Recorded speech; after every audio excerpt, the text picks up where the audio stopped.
Alrighty friends, it is me, HLModTech, and some people have been asking me if the Mi Band works with Apple Health. So let me show you what I found out. First, let's launch the Apple Health app, and you can see today I actually did test my heart rate using the Mi Band, and it recorded the 84 rate from the app, which was pretty darn slick.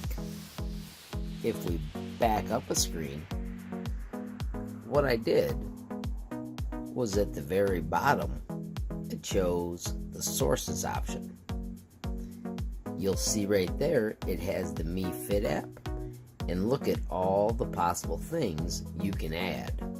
Now, I've told you before that this Apple is not my daily driver, so if we look at my settings, or better yet, my data, it's going to be sucky because I don't use it. I actually just had it in my pocket as I was walking around walking the puppy, and then I held the button on the Mi Fit so I could check that.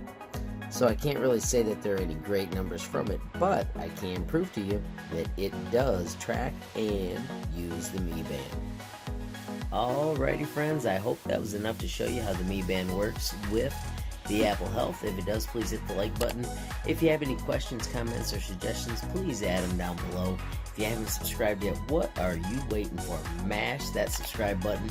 And last but not least, hit the notification bell if you want to be the first to know when there's a brand new movie from me, HLModTech. Thanks for watching. Have a great day.